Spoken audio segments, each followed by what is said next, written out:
Tous les autres dieux sont des faux dieux. Ils viendront tous se prosterner.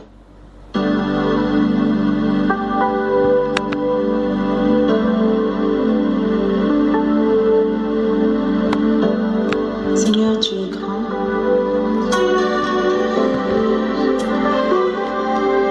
Tu es tout-puissant. Tous les autres dieux sont des faux dieux.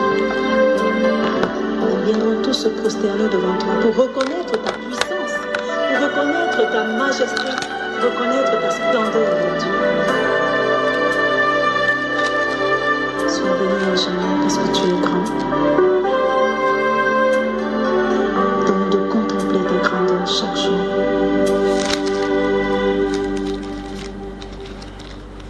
Tu es El Shaddai, Adonai est ton nom. Elohim, c'est toujours toi, le Dieu admirable, le Dieu qui pardonne. Tu es le Dieu de compassion. Tu es tout puissant, tu es. Qui donc pourrait par hasard se comparer? Je vous ai envoyé tous mes serviteurs, les prophètes. Je vous ai envoyé tous mes serviteurs, les prophètes. Je les ai envoyés dès le matin pour vous dire revenez chacun de votre mauvaise voie, amendez vos actions, n'allez pas après d'autres dieux pour les servir et vous resterez dans le pays que j'ai donné à vos pères et à vos pères, que j'ai donné à vous et à vos pères, mais vous n'avez pas prêté l'oreille, vous ne m'avez pas écouté. Oui, les fils de Jonadab, fils de Rekab, observent l'ordre que que leur a donné leur père, et ce peuple ne m'écoute pas. C'est pourquoi, ainsi parle l'Éternel, le Dieu des armées, le Dieu d'Israël. Voici, je vais faire venir sur Juda et sur tous les habitants de Jérusalem tous les malheurs que j'ai annoncés sur eux, parce que je leur ai parlé et qu'ils n'ont pas écouté, parce que je les ai appelés et qu'ils n'ont pas répondu. Et Jérémie dit à la maison de Réchabit, ainsi parle l'Éternel des armées, le Dieu d'Israël, parce que vous avez obéi aux ordres de Jonadab, votre père, parce que vous avez observé tous les commandements et fait tout ce qu'il vous a prescrit. À cause de cela, ainsi parle l'Éternel des armées, le Dieu d'Israël, Jonadab, fils de Rekab, ne manquera jamais de descendants qui se tiennent en ma présence. Amen. Et nous voyons dans la famille des Récabites qui ont décidé de suivre l'ordre que leur père les avait donné. Ils ont suivi tout sans se corrompre, mais le peuple d'Israël qui n'avait pas suivi la voie de l'Éternel, la voie, la direction que Dieu avait prescrite pour eux, ils ont préféré se souiller avec d'autres dieux. Leur cœur n'était pas attaché à Dieu. Tandis que les fils des Récabites, eux, suivaient la voie que leur père les avait prescrite. Et la voie que leur père avait prescrite était la bonne voie, la voie qu'il fallait suivre. C'est pour ça que le Seigneur nous a dit, si vous m'aimez, gardez mes commandements. Et donc, quand j'ai lu ça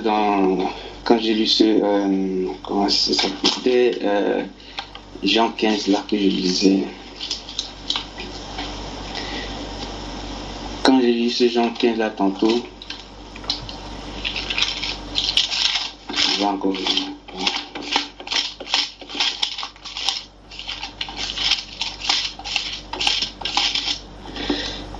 Quand j'ai lu ce Jean 15, voici du verset 9 là et suivant. Le verset 10 il disait, si vous gardez mes commandements, vous demeurerez dans mon amour, de même que j'ai gardé les commandements de mon Père et que je demeure dans son amour. Donc, l'amour de Dieu est merveilleux. de telle sorte qu'il a donné son Fils pour nous racheter. L'histoire de ces fils de Réchabite nous servir de leçon à nous et doit nous pousser plus à servir Dieu d'une manière à ne pas se corrompre, d'une manière à obéir et surtout regarder vers l'avant. Parce que par après,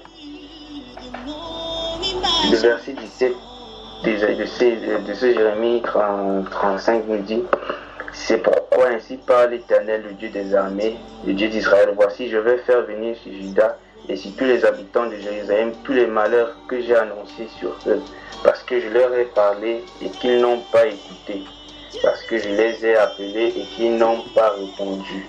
Et Jérémie dit à la maison de Réchabite: ainsi parle l'Éternel des armées, le Dieu d'Israël, parce que vous avez obéi aux ordres de Jonadab, votre père, parce que vous avez observé tous ses commandements et tout ce qu'il vous a prescrit. À cause de cela, ainsi parle l'Éternel des armées, le Dieu d'Israël, Jonadab, fils de Réchab, ne manquera jamais de descendants qui se tiennent en ma présence.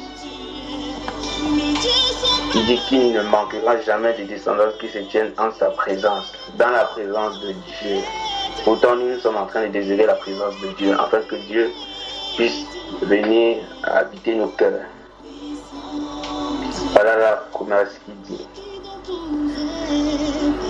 Et quand on avait partagé dans Hébreux 13, le verset 7, comme on avait vu là, dans Hébreux 13, verset 7, ils disent,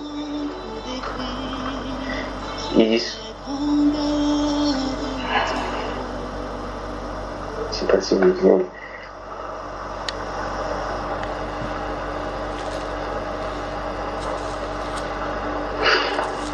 Hébreux 13, verset 7. Souvenez-vous de vos conducteurs qui vous ont annoncé la parole de Dieu, considérez quelle a été la fin de leur vie et imitez leur foi, tel qu'on avait vu donc.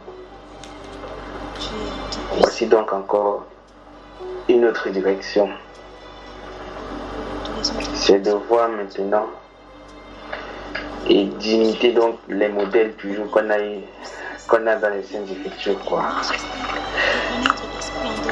Et ils avaient la voix de leur père qu'ils ont suivi,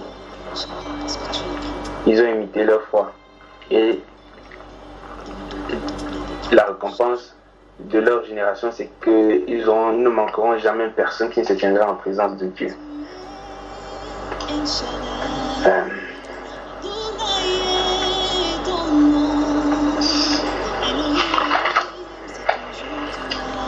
Et comme j'ai dit dans Jean chapitre 13,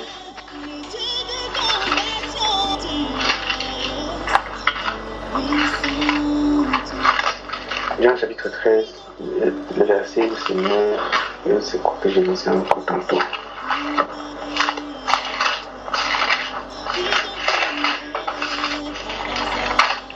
Jean chapitre 13, il disait: je vous donne un commandement nouveau, aimez-vous les uns les autres comme je vous ai aimé, vous aussi aimez-vous les uns les autres, à ceci nous tous connaîtront que vous êtes mes disciples si vous avez de l'amour les uns pour les autres. Et donc, élevons donc la voix et prions afin que l'amour de Dieu puisse être en abondance au milieu de nous. Et aussi, comme nous sommes à l'approche de notre jeûne, humilions nos cœurs devant de lui, afin que nous puissions entrer en communion avec lui, et que s'il y a besoin de se repentir au devant de lui, que le Seigneur puisse agréer notre jeûne, comme il dit dans Isaïe 58. Prions. Mon Père éternel, nous te remercions, Père, nous te rendons grâce. Merci au Dieu de ce que Seigneur, mon Père, tu nous as donné, Seigneur, ce commandement, de ce que tu nous as demandé de nous aimer les uns les autres. Père éternel des armées, nous voulons marcher, Seigneur, au Dieu, selon, Seigneur, ce commandement nouveau. Nous voulons faire ta volonté. Père éternel, nous voulons te suivre, Seigneur, et marcher selon les voies, Seigneur, que tu nous... selon la voie, Seigneur, que tu veux nous mener, Seigneur, Père. Merci de ce que, Père éternel des armées, ton amour, Seigneur, au Dieu de gloire, Père, commence à se manifester au milieu de nous. Père éternel, que ta présence, ô Dieu, soit palpable, et que, Seigneur, ô Dieu, tu puisses encore, Seigneur, Père, identifier, Seigneur, ta présence au milieu de nous, et que ta crainte, Seigneur, s'empare de chacun de nous. C'est pourquoi, Père éternel des armées, nous venons encore, nous repentir, Seigneur, au-devant de toi, humilier, Seigneur, nos cœurs, Seigneur, afin que, Seigneur, ô Dieu de gloire, Père, tu puisses, Seigneur, ô Dieu de gloire, les transformer, Seigneur. Père, transformer ces cœurs, Seigneur, comme tu nous l'as promis, Seigneur, ô Dieu de gloire, que tu changeras ce cœur de pierre en cœur de chair, Seigneur, ô Dieu. C'est pourquoi, Père éternel des armées, dans cette approche de jeune, Seigneur, nous venons encore nous humilier devant de toi, Père. Père éternel des armées, nous venons encore présenter au devant de toi, Seigneur, tout cela, c'est tout ce que nous avons fait, Seigneur, ô Dieu de gloire, Père, qui n'était pas digne, Seigneur, de toi, Seigneur, ô Dieu. Que cela, Seigneur, ô Dieu de gloire, Père, tu puisses, Seigneur, ô Dieu de gloire, nous pardonner, Seigneur. Car, Seigneur, ô Dieu de gloire, nous ne sommes pas dignes, Seigneur, de toi, Seigneur. Mais c'est toi qui nous as fait grâce, Seigneur, ô Dieu. Tu nous as fait grâce, Seigneur, ô Père. Et c'est cette grâce-là que nous voulons saisir, Seigneur, ô Père, au-devant de toi. C'est pourquoi, ô Dieu, nous te prions, Seigneur, afin que, Seigneur, ô Dieu de gloire, tu nous fortifies, Seigneur, et que tu nous raffermis, Seigneur. Père des armées, fortifie-nous, Seigneur, ô Dieu de gloire, et Dieu de gloire, fais-nous marcher, Seigneur, ô Dieu de gloire, en cette nouveauté de vie, selon, Seigneur, le modèle que tu nous as montré. Père éternel, nous te prions, toi qui es notre Dieu, toi qui es notre Père, toi qui es notre Roi, Jésus-Christ, nous voulons t'élever, Seigneur, ô Dieu de gloire, des louanges, Seigneur, car à toi seul revient la gloire et l'honneur. Nous te prions, ô Père, pour nos bien-aimés, Seigneur, ô Dieu de gloire, qui ne sont pas parmi nous, Seigneur, ô Dieu. Père, daignes-tu, ô Dieu de gloire, Père, daignes-tu, Seigneur, ô Dieu de gloire, Père, faire miséricorde, Seigneur, à chacun, Seigneur, ô Dieu. Tout cela, Seigneur, ô Dieu de gloire, qui prendront part avec nous, Seigneur, ô Dieu de gloire, ce jeune Seigneur. Que tu puisses nous communiquer ta pensée, Seigneur, ô Dieu de gloire, et que nous ayons la même pensée, Seigneur, la pensée de Christ, Seigneur, ô Dieu. Et que ta présence, Seigneur, que ta paix, Seigneur, et que ton amour, Seigneur, soit en abondance au milieu de nous. Car, Seigneur, ô Dieu, nous voulons être de tes disciples, et nous sommes de tes disciples, Seigneur, ô Père. C'est pourquoi, Seigneur, ô Dieu de gloire, nous avons la crainte de ton nom. Merci, Seigneur, pour ce que tu fais.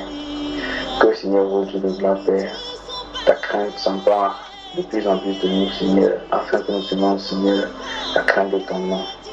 Merci, Seigneur, ô Dieu. Au nom puissant de Seigneur de Nazareth, Seigneur, nous te prions, nous te rendons grâce. Amen.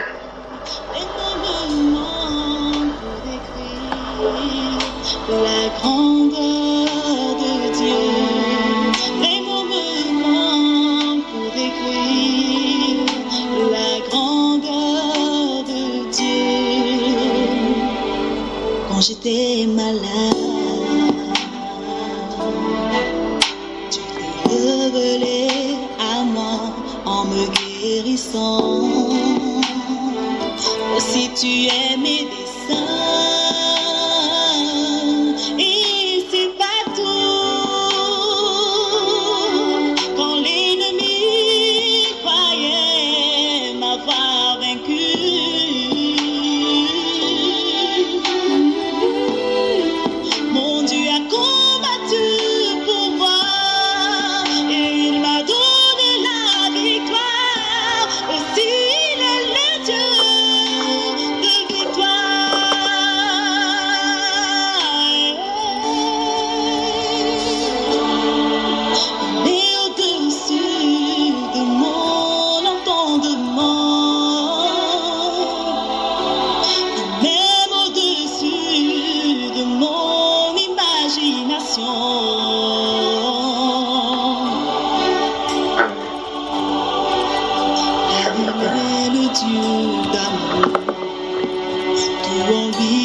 du socle, l'amour, le lien par le lien de la perfection qui nous lie.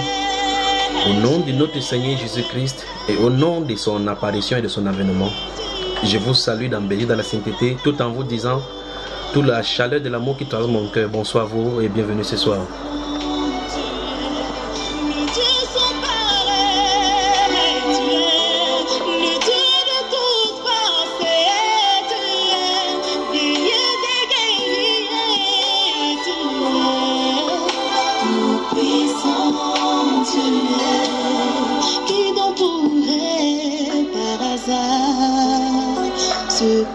La sœur Christiane, bonsoir et bienvenue.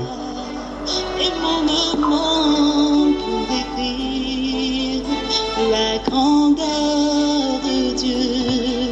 Les moments pour décrire la grandeur de Dieu. La sœur Christiane, bonsoir. Amen. Seigneur, tu es grand. Le frère Frédéric, bonsoir. Bonsoir, mon frère. Comment tu vas? Tu es tout puissant. Je crois qu'il y a un petit décalage dû à la connexion là. La famille Tra, bonsoir et bienvenue.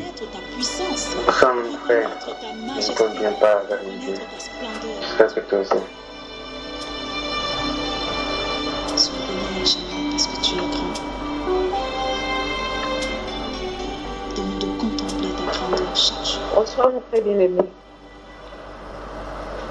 La sœur Odile Sané, bonsoir. El Shaddai, Adonai est ton nom. Elohim, c'est tout toi. Le Dieu admirable, le Dieu le Dieu de compassion, tu es puissant. La famille Tra, bonsoir.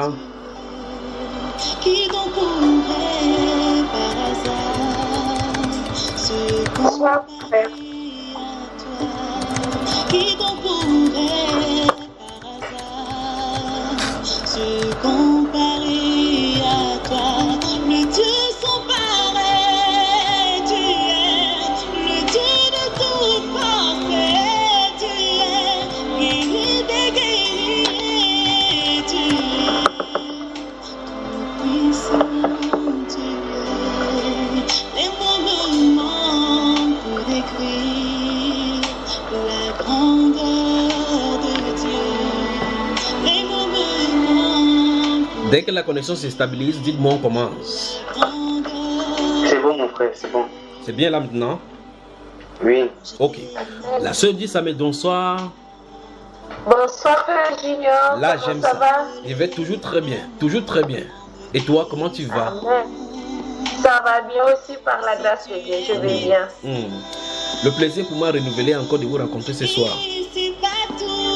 Ah, nous aussi. Tout le plaisir est pour nous.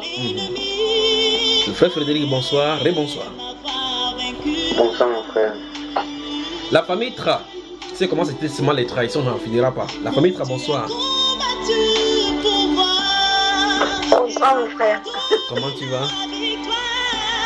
Bien par la grâce de Dieu. Ça va.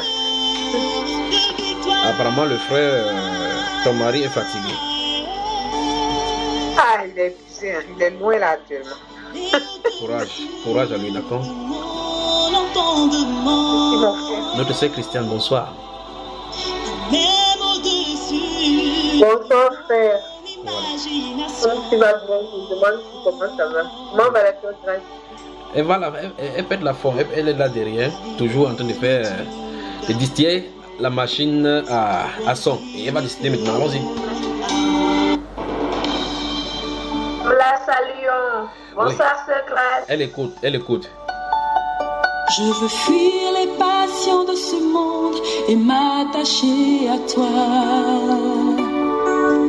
Exercer ma foi et chercher à te plaire.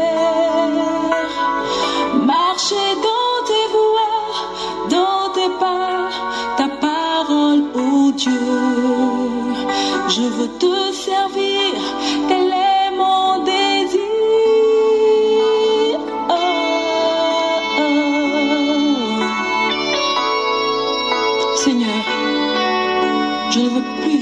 bout de ce monde où il n'existe que perversité et déception. Je veux t'appartenir entièrement, ô mon Dieu. Fais de moi un outil sanctifié, pur, sans tache pour ton œuvre. Je veux crier au monde entier que tu es Dieu. Seigneur, fais de moi un vase d'honneur. Je veux tout laisser derrière moi et m'attacher à toi.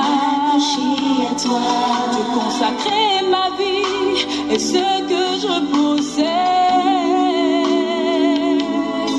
Vive ton amour, ta justice, ta faveur, oh Dieu.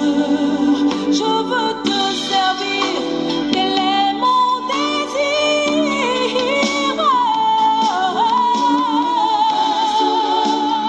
Vase d'honneur, pur et sanctifié, vase d'honneur, utile pour la gloire. Fais de moi, Seigneur,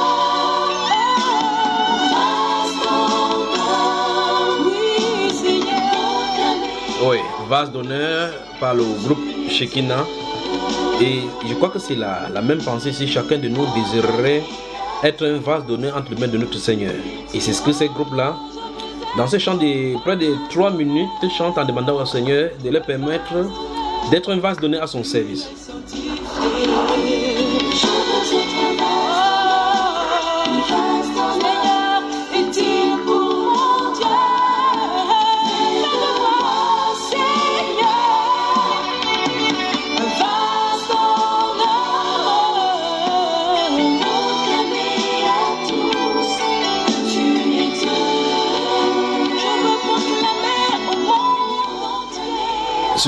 Si vous venez de nous prendre, vous écoutez Berger dans la sainteté, une autre édition, énième édition dont le Seigneur nous rassemble aujourd'hui pour nous parler également. Et si vous êtes du côté de la Berger, dans tous les coins de la Berger, vous désirez participer à ces enseignements, une seule façon de faire, écoutez ce qui le concerne. Quand vous avez décidé de marcher dans ce parcours-ci, après avoir décidé effectivement que vous avez de marcher selon ces saintes paroles-là, envoyez-nous tout simplement un email ou bien une adresse Skype. Vous envoyez sur notre adresse Skype Juniors. Juniors c'est écrit J-U-N-H-I-O-R-S avec le chiffre 3. Vous nous envoyez votre compte Skype, on vous y joindra dans chaque groupe que vous aurez souhaité. Mais avant cela, vous écoutez les enseignements. Ou bien vous posez des questions sur la chaîne YouTube Bamba Iba, il vous répondra, le frère Iba. Ou bien vous envoyez tout simplement des questions par l'email qui est contenu derrière chaque enseignement à l'issue des enseignements sur Bamba Iba. Ou bien vous nous écrivez sur les comptes WhatsApp au plus 237, c'est l'indicatif du Cameroun, plus 237 6 75 87 41 21. Vous entrez les questions, on vous répondra. Il y a encore un deuxième numéro 6 94 01 94 40. Vous envoyez également des questions à Junior par email. Junior c'est JUNHIORS@yahoo.fr. On vous servira, à coup sûr on vous répondra. Insulter, il n'y a pas de problème. Vous avez des constructions à donner, des suggestions à donner. Si vous n'entendez pas bien les enregistrements, veuillez vous signaler, il n'y a pas de problème. Mais de toutes les façons, que le Seigneur vous bénisse alors que vous écoutez tous ces enseignements sur Bamba Iba. Puisse-t-il faire au travers de ces enseignements-là ce à quoi il a été destiné.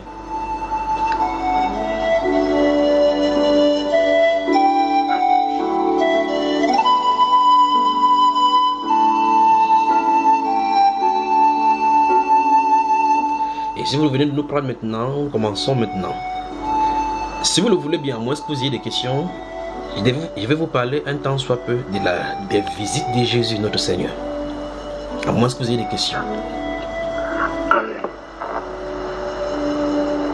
Des visites du Seigneur Jésus. Berger dans la sainteté, bonsoir. Bonsoir, frère. Vous voudrez que nous partagions autour de ce thème-là, n'est-ce pas? À moins que vous ayez des questions, si vous avez des questions, j'ai déjà pris ma note là. Je suis prêt à noter tout ce que vous allez me dire, toutes les questions. Bon, j'ai des messages pour certaines personnes là, je ne dois pas lire pour le moment. Je garde pour moi. La sœur Tra, courage, d'accord? Merci. mon frère. Courage. Alors, j'attends des questions. Bientôt, vous allez entrer, comme vous étiez en train de prier tout à l'heure, là, quand nous prions tout à l'heure là pour entamer ces jeunes décès, des jeunes qui vous concernent. Je prie que le Seigneur nous visite durant ce moment-là. Et particulièrement, il faut que nos cœurs soient concentrés dans ces niveaux. D'accord? Amen. Il a dit qu'il se laissera trouver par ceux qui le cherchent. Mais il y a une condition. On ne le cherche pas n'importe comment. Même si c'est à tâtons, il dit qu'il faut que ça soit de tout le cœur. Il serait important de comprendre cela. Des questions? S'il y avait la possibilité d'être avec chacun de vous, je le serais. Mais je n'en ai pas la possibilité. On va se voir seulement de façon virtuelle en attendant que le Seigneur nous réunisse un de ces jours pour que nous partageons ensemble. Et j'espère que cette fois-là en Belgique, on va durer avec vous. Amen. Que le Seigneur vous bénisse. Alors, des questions, j'attends des questions. Si vous n'avez pas de questions, moi je vous en pose. Avant qu'on commence.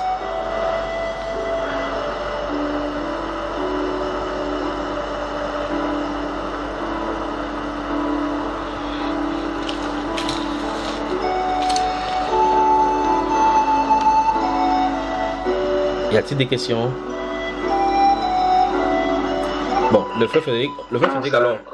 Le frère Frédéric, c'est que le Seigneur a mis sur ton cœur, donc dis-nous alors, comme ça, moi je partage, je prends mes notes alors.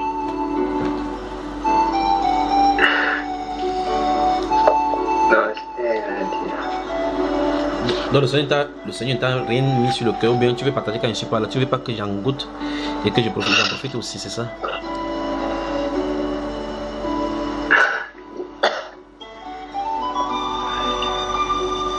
C'est bon mon frère.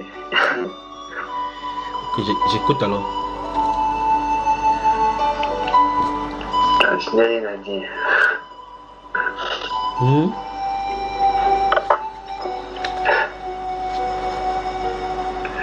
Quand je suis pas là, où tu partages avec les sœurs, c'est bien. Quand je suis là, tu fais tout et tout pour que je ne mange pas. Vous n'êtes pas bien. Vous ne voulez pas me donner ce que le Seigneur a donné pour que vous partagez. Vous pensez que comme je lis la Bible, là, ça veut dire que je ne peux pas, je dois apprendre aussi de vous. Vous avez des choses à me donner. Et je serai fier que vous me partagez aussi ce que vous recevez de la part du Seigneur, n'est-ce pas? C'est pour ça que j'aime partager avec les femmes, parce que je partage avec les femmes le lundi souvent là. J'apprends beaucoup de choses des femmes. Elles ne savent pas. C'est même elles qui me donnent des sujets de prédication. Elles ne savent pas.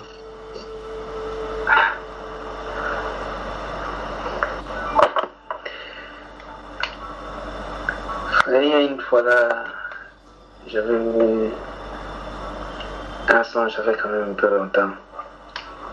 Mais c'est un des songes que je vais t'en parler. C'est une fois, j'avais un songe, on était comme ça réunis ici en groupe. Et tu avais cité mon nom et tu parlais de souffler l'esprit. Mais je n'avais pas entendu ce que ça voulait dire. Mais je pense qu'il y avait une sœur ici une fois qui avait posé la question, que veut dire c'est souffler l'esprit. Je pense que c'est la sœur Reine qui avait parlé de ça. Et dans Jean 20, je pense que c'est dans Jean 20. Jean 22. Oui. Merci. Tu vois que finalement tu avais quelque chose à dire, mais tu as caché, n'est-ce pas, frère? Il faut que je te pistonne pour que ça sorte de toi.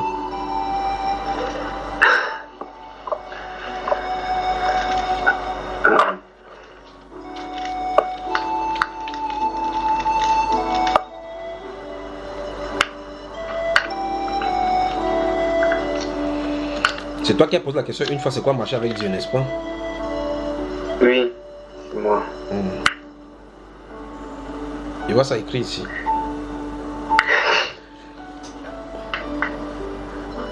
Vas-y, t'écoute maintenant, mon frère. Jean chapitre 20, verset 22. Verset 22, oui, il dit, et après ces paroles, il souffla sur eux et leur dit, recevez le Saint-Esprit. Oui. Et donc, je ne comprenais pas. Bon, c'est pas que je ne comprenais pas, mais que veut dire donc que souffler sur eux? Comment ils pouvaient donc souffler sur eux pour qu'ils reçoivent l'Esprit? Ils ont reçu l'Esprit. l'expression est... Ils ont reçu l'Esprit. Oui, la distance aussi. Parce que ils disent ici, souffler sur eux pour qu'ils reçoivent l'Esprit. Pourtant, après, c'est dans Actes, c'est dans Actes chapitre 2 quand on voit que quand ils étaient réunis dans la chambre haute, que le Saint-Esprit est descendu. Mais il y a des prédicateurs qui comprennent que lorsque Jésus a soufflé comme ça, ils ont reçu l'Esprit. Est-ce que c'est ce que la Bible, est-ce que c'est ce que la Bible enseigne là-bas? Non. Tu veux savoir ce que c'est que souffler pour recevoir l'Esprit? Oui. C'est lui qui souffle. Parce que c'est son esprit à lui. D'accord? C'est roi. C'est son esprit à lui. Parce que c'est l'esprit de Jésus. Paul dit, lorsqu'on s'est mis à vouloir entrer en Asie, l'esprit de Jésus ne le permet pas. D'accord? Donc, comme les gens n'aiment pas entendre que Jésus c'est le Père, là, c'est le Père qui soufflait sur eux comme ça là. Ça choque, ça choque. Oui. C'est compris mon cher? Amen, merci. Dis encore, il y a encore des choses que tu vas nous dire. Je vais faire mes notes. Tu vas voir tes notes, frère. Prends tes notes, j'en ai aussi les miens. La dernière fois, Quand parfois j'écoute... Oui, frère. Quand parfois j'écoute les prédications de Belgique à la sainteté, il y a des sujets que tu dis qu'on va traiter, mais on ne les a pas encore traités, mais à chaque fois je note pour mettre à côté. Oui. Et tu y travailles, n'est-ce pas? Si. Comme Il y en a qui me dépassent. Alors que tu as le grand travail à côté de toi.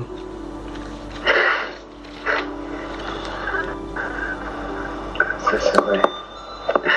Oui, la sœur Suzanne Clodon et la sœur Reine là, elles sont pas encore là, elles sont fatiguées, elles sont les gars.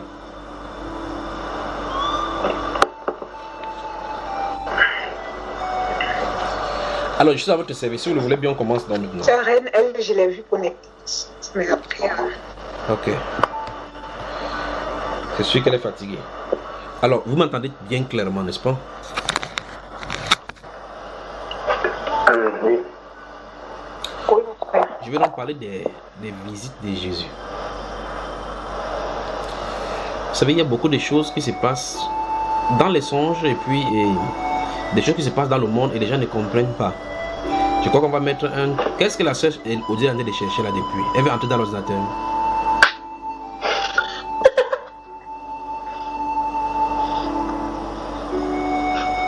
C'est quoi la sœur Odile?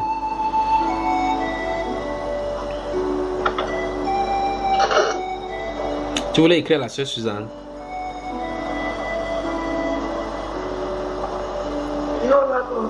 Non. Il faut rester concentré, d'accord, ma soeur? On peut commencer maintenant, n'est-ce pas?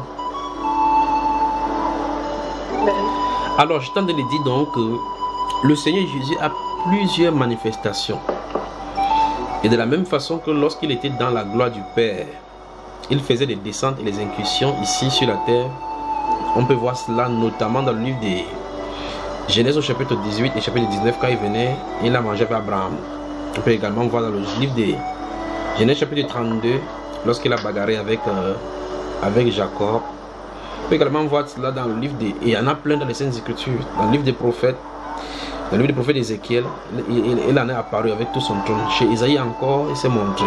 Enfin, tous les prophètes l'ont rencontré. Tous les prophètes sans exception l'ont rencontré. Ces différentes visitations qu'il fait, je veux bien que vous gardez le mot visitation, parce que ça, c'est les visites du Seigneur Jésus. Si vous dites à quelqu'un que je veux vous rendre visite, le mot visite insinue exactement que tu quittes d'un lieu pour y venir. La plus grande des choses, c'est que le mot visite veut dire que tu ne viens pas pour demeurer permanemment, parce que tu viens en visite. Donc, le Seigneur Jésus visite de temps en temps la terre et visite de temps en temps les hommes sur la terre depuis son allée dans le ciel. Il y a des gens qui, ne comprenant pas les Écritures, disent quand Jésus a dit qu'il partit. Effectivement, si vous lisez les Écritures, c'est cela. Vous lisez les Saintes Écritures, vous remarquez bien plusieurs choses qui sont dites, mais il faut les placer à leur place et bien comprendre ce que le Seigneur est en train de dire Sinon, on va amener des conclusions erronées sur les Saintes Écritures. Je vais prendre 2, 3 et je vais commencer à citer. Si vous lisez le départ du Seigneur Jésus-Christ dans le livre des Actes des Apôtres, chapitre 1, la Bible déclare qu'après avoir ainsi parlé, il s'éleva. Pendant qu'il était en train de parler, une nuée, il s'éleva et puis une nuée les déroba de les yeux. Écoutez bien ce que les deux anges vont dire à l'issue de cela. Pendant qu'il est allé ainsi, la Bible déclare que les hommes de Galilée étaient fixés là, croyant qu'il va encore redescendre. Ces anges-là ont transmis le message pour leur dire: mon gars, c'est terminé. C'est Jésus que vous avez vu aller au ciel. De la même façon, il viendra. Dans ces bouts de phrases que les anges disent pour transmettre le message afin que les gars puissent quitter cette scène-là, sinon ils devaient rester là toujours dire attendons le petit, il va rentrer. Ça signifie exactement, d'après certains, que Jésus ne reviendra plus jamais sur la terre jusqu'à ce qu'il vienne comme il est dit. Dans le livre de 1 Thessaloniciens au chapitre 4, versets 14, 15, 16 et 17, il est dit que car à la dernière trompette, au son de la trompette, le Seigneur descendra du ciel. C'est ce qu'il dit.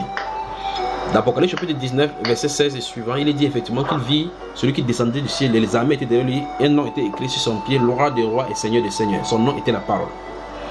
Alors plusieurs passages comme ça montrent clairement que le Seigneur va venir sur la terre. On peut voir ça aussi dans le livre de 2 Thessaloniciens chapitre 1. Que il est de la justice de Dieu de rendre affliction avec ceux qui vous créent affliction et de vous donner et de punir ceux qui vous créent des problèmes ici sur la terre et de vous donner le temps avec les sanctifiés. Mais le point que je voulais vous montrer, c'est que malgré que ces points-là se trouvent dans les Saintes Écritures, il n'en demeure pas moins que ce même Seigneur qui est crucifié vient de temps en temps sur la terre pour rencontrer des hommes sur la terre.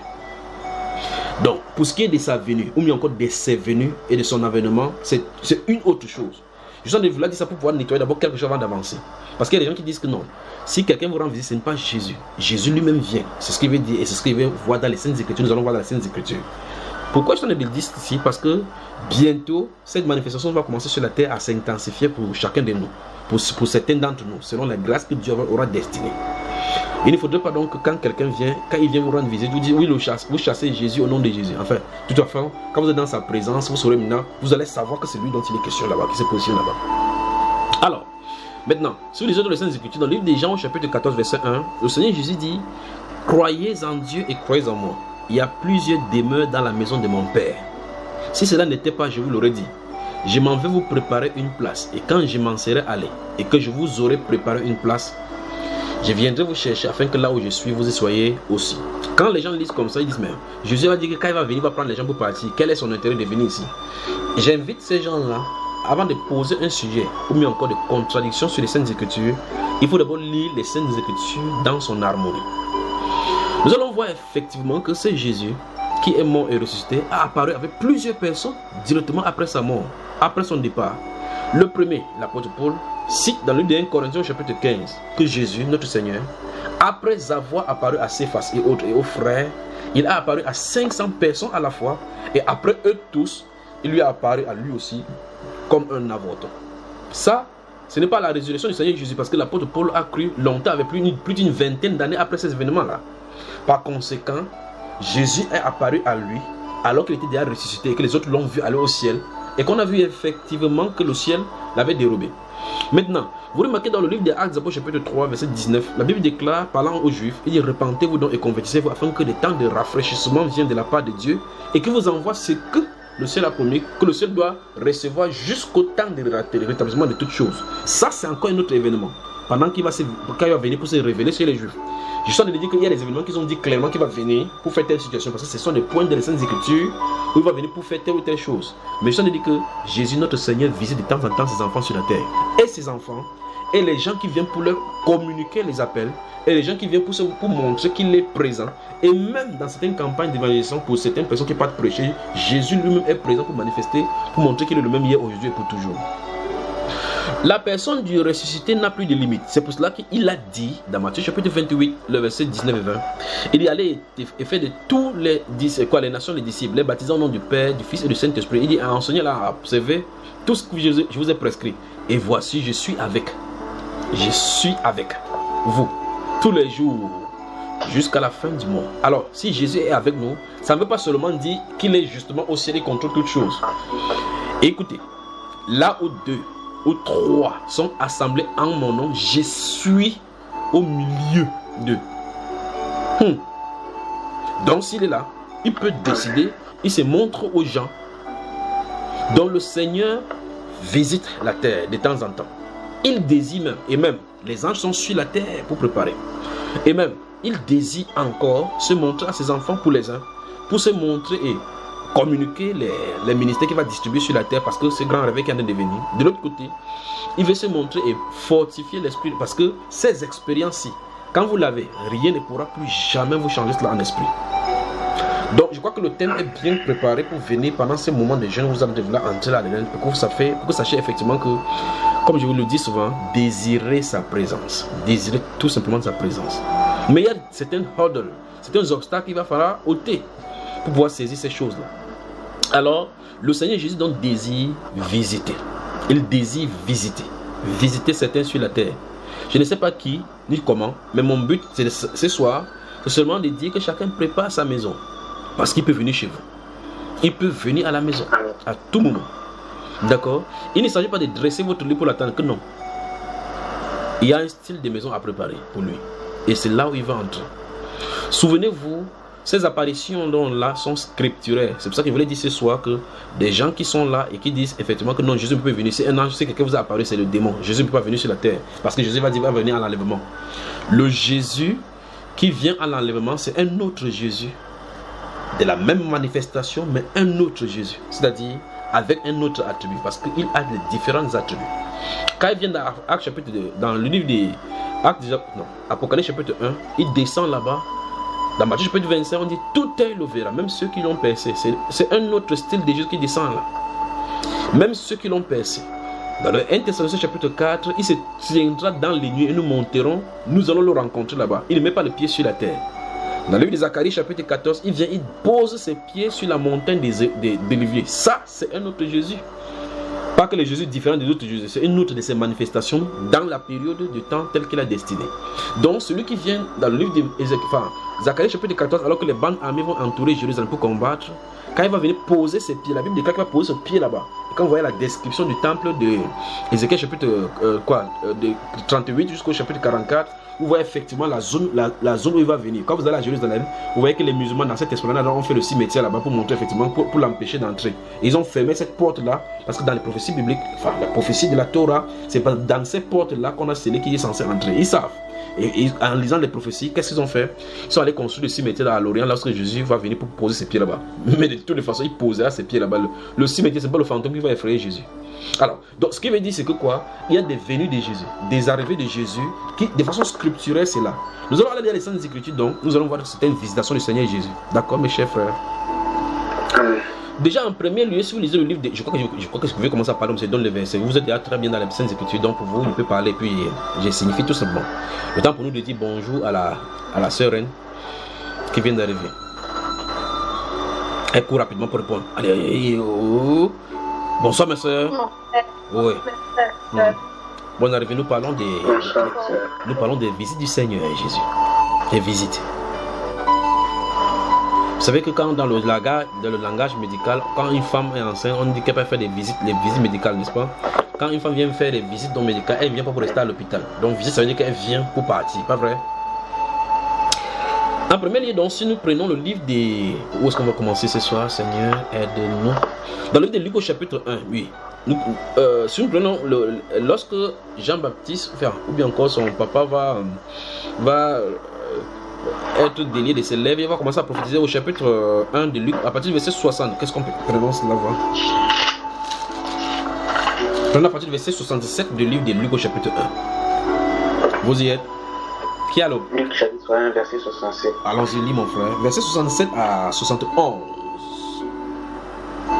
Mais prenez le temps, vous pouvez prendre la note jusqu'au verset, c'est-à-dire verset 67 à 80. Là, ça sera bien. Mais tu lis le verset 67 à 71 pour que je continue la conversation. Zacharie, son père, fut rempli du Saint-Esprit, il prophétisa en ces mots. Béni soit le Seigneur, le Dieu d'Israël, de ce qu'il a visité et racheté son peuple, et nous a suscité un puissant sauveur dans la maison de David, son serviteur, comme il avait annoncé par la bouche de ce saint prophète des temps anciens, un sauveur qui nous délivre de nos ennemis et de la main de tous ceux qui nous haïssent. Amen. Amen. Dans ce livre de prophéties du sacrificateur Zacharie, remarquez très attentivement, qu'il dit comme ça alors que Jésus lui n'est pas encore né, n'est-ce pas? Mais il dit que c'est Jésus, il parle de ce sauveur-là comme s'il le voyait. Mais souvenez-vous, on dit qu'il était rempli du Saint-Esprit. C'est le Saint-Esprit qui peut placer les choses de la Bible de la façon dont ça doit être. La Bible déclare Zacharie, son père fut rempli du Saint-Esprit et il prophétisa en ces mots. Remarquez bien qu'il en est de prophétiser. En ces mots, béni soit le Seigneur, le Dieu d'Israël. Écoutez bien, de ce qu'il a visité et racheté son peuple. Pendant qu'il a dit comme ça, est-ce que le rachat a eu lieu? Non. Non. Est-ce que le Sauveur est né? Non. Mais il dit qu'il a visité. Donc Dieu a de visiter les hommes. Pour lui, c'est accompli. Donc, le Seigneur ne venait pas sur la terre en ce moment-ci pour y demeurer. C'est pour cela que ça va dérouter tous les théologiens de cette époque-là. Parce que d'après le livre des Michée, ils savaient effectivement que le Sauveur devrait naître selon le livre des Michée. Mais ils ne voyaient pas que dans ce même livre de prophétie des Michée, la Bible déclare qu'il doit naître effectivement. Et on dit de lui que l'origine des jours remonte au jour de l'éternité, autant lointain. Et on dit c'est lui qui gouvernera sur Israël, son peuple. Mais il y a d'abord quelque chose qu'il est censé faire. Je crois que dans un enseignement concernant les techniques et mensonges des musulmans, j'en ai parlé de cet effet-là, les doubles missions du Seigneur Jésus-Christ. Quand ils viennent, les Juifs ne savent pas qu'ils viennent d'abord. Il faut qu'ils rétablissent d'abord les contrées désolées, parce qu'il y a des semences d'Abraham qui n'étaient pas des croyants, qui se trouvent en milieu croyant, en milieu des incroyants, qu'il va falloir qu'ils viennent pour les faire joindre dans l'arbre. Ça, c'est mystère, ils ont caché aux Juifs. Donc, Zacharie, il dit ici que pour lui, ça c'est la prophétie, il dit que le Seigneur a visité et racheté son peuple. Bien que l'enfant ne soit pas encore né, il l'a déjà fait. Donc, ça veut dire qu'il y a quelqu'un qui a venu pour visiter. Voilà maintenant Dieu au milieu des hommes. La visite de Dieu, Emmanuel, Dieu au milieu des hommes. La première visite du Seigneur, donc, physiquement, donc, pour faire l'œuvre rédemptrice dont il avait programmé dans les Saintes Écritures, commençait donc avec la naissance du Seigneur Jésus. Si vous continuez au chapitre 2, vous allez remarquer également Siméon et puis Anne qui vont profiter de ces mêmes visitations-ci. Maintenant, Jean-Baptiste va venir donc pour préparer le chemin. C'est cela, on va toucher cela lorsqu'il va commencer à prêcher. Remarquez bien, allons-y, toujours dans ce livre de Luc, chapitre 3. Je vais vous montrer quelque chose, parce que je parlais tout à l'heure là de préparer, parce que ici, Zacharie dit il a visité et racheté son peuple. Mais je vous pose la question, est-ce qu'à l'instant où il parle, il a fait, vous dites non? Vous voyez que quelqu'un doit être devant lui pour préparer à ce que les gens reçoivent, sinon il va passer à côté de votre maison, il va faire quand vous n'entrez, vous ne comprendrez pas, vous n'entendrez même pas vrai frère? Écoutez encore cette reproche faite aux Juifs. Jérusalem, Jérusalem, toi qui tues les prophètes, combien de fois ai-je voulu te rassembler comme la poule rassemble ses poussins, mais tu n'as pas voulu. Parce que tu n'as pas connu les jours de ta visitation. Jérusalem. Vous vous souvenez de cela, n'est-ce pas? Des reproches. Le Christ Messie passant au milieu d'eux, visitant leur cité. Quel peuple béni de voir que les footprints, ça c'est en anglais ça. Vous avez votre bas de pied là, l'empreinte, votre empreinte, comment vous appelez ça? Votre bas de pied, la plante de votre pied, marchez au pas de Christ. La plante de votre pied, en train de traverser le Christ, le Dieu de gloire, en train de traverser votre territoire. Et les gens se moquant de lui. Il dit qu'ils n'ont pas connu le temps de leur visitation. Christ peut passer au milieu de vous. Vous ne savez pas qu'il avait été là. Pour d'autres, c'est un magicien. Pour un autre, c'est un fou qui allait au désert et puis il est rentré. Pour un autre encore, chez les Juifs, c'est encore beaucoup de spéculations contre lui. Mais c'est légitime et c'est normal pour ce qui est de là. Mais nous, en tant que croyants, nous devrions expérimenter les visitations du Seigneur sous toutes ses formes. Ces visitations ne sont pas seulement physiques. Il peut venir également par son Saint-Esprit. Vous pouvez voir cette présence-là. Ah, je me sens bien là maintenant. Seigneur, visite-nous. Vous imaginez un peu, rentrez un peu, allons-y, voyageons pas penser maintenant, rentrons un peu à Jérusalem. Et voir cet homme l'entrée, descendre un peu la colline, il glisse un peu là sur la colline, et puis Pierre l'arrête un peu, il descend. Le roi Messie marchant au milieu d'eux. Et puis se dirigeant vers ces figuiers là tout en tour, en sortant du temple, il voit là-bas, la Bible déclare espérant recevoir quelque chose de ces figuiers là. Et ce n'était pas la saison de figues, mais il va quand même en bas pour regarder. Et puis il dit, quand jamais on ne mange des fruits de toi, on voit ça sécher. Le Dieu de gloire au milieu des hommes, désirant manger avec les hommes, subissant les mêmes difficultés que les hommes.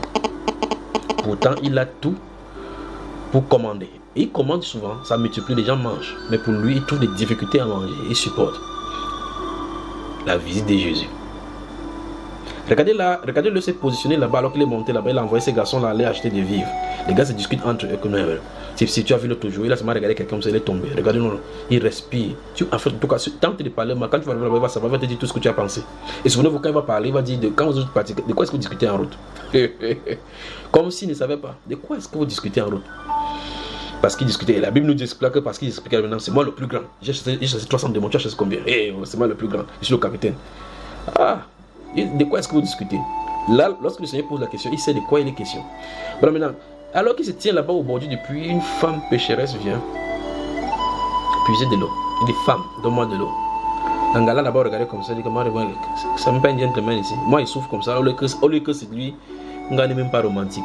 Au lieu de prendre le souper, puiser l'eau, il dit, c'est celui qui me demande de l'eau à boire. Vous voyez ça, frère? La visitation de Jésus.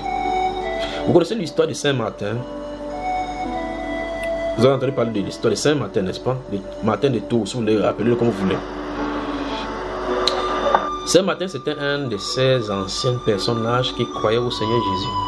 Alors qu'ils faisaient leur tour de service militaire, un de ces jours, il a vu un pauvre, rocailleux, vous appelez aujourd'hui SDF, sans domicile fixe, qui se mourait dans le froid.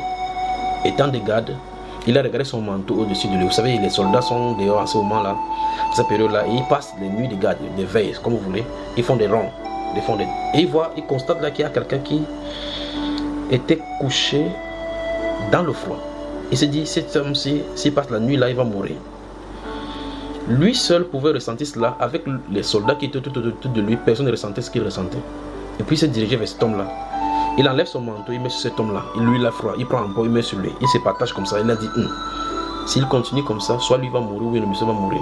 Il a décidé de diviser le manteau en deux.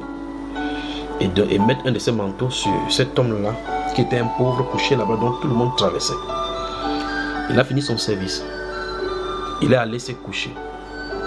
Lorsqu'il est rentré chez lui, et puis il entend ce pas majestueux qui frappe. Quand ça frappe, vous entendez ces pas-là en même temps, ça vient depuis l'éternité. Vous pouvez entendre pas quelqu'un de venir vers vous. Mais vous n'entendez pas si c'est avec cette oreille-ci que vous écoutez ou bien c'est avec l'oreille de l'intérieur. Et puis subitement, quelqu'un se présente avec lui dans sa maison. Bonsoir Martin. Le regard fixé sur lui dit, qu'est-ce? Il dit, tu ne rêves pas effectivement. Je suis de Jésus de Nazareth que tu as couvert l'autre jour avec ton manteau. En fait, il s'est présenté à lui avec le demi-manteau qu'il a couvert la veille de son jour de garde sur ces clochards. Ce clochard qui était couché appelait son cœur à l'amour pour qu'il rentre à la maison. Mais pour d'autres, c'est juste un soldat qui est dépassé par les événements qui part voir un clochard. Mais le cœur de Jésus était connecté à lui. Il pouvait ressentir donc ce que les autres ressentent. Jésus l'a visité avec ce manteau qu'il a donné à ce clochard en disant, quand tu l'as fait, c'est moi qui tu as couvert. Vous connaissez bien l'histoire de Martin de Tours. Cherchez cela et puis vous lisez. Visitation de Jésus. Jésus donc peut nous visiter sur des petits détails. Il y a des gens qui pensent qu'il faut que j'ai 40 jours, je vais voir Jésus. Sauf fixer vos règles, vous ne le trouvez pas. Il faut qu'il attire nos cœurs selon ses méthodes. Mais ce qu'il veut faire, c'est qu'il faut que notre saine intelligence soit arrimée à lui, selon les saintes écritures, afin que nous soyons préparés à cela. Dans le livre des Actes des Apôtres, c'est pêle-mêle. Et vous allez voir effectivement, quand le procès de Paul va commencer, si vous allez debout devant le Sanhédrin, Paul va dire, la Bible déclare, sachant que le Sanhédrin était composé tantôt des pharisiens et l'autre des sadducéens, il dit que c'est pour l'espérance de l'évangile, enfin de la résurrection des morts que je suis accusé.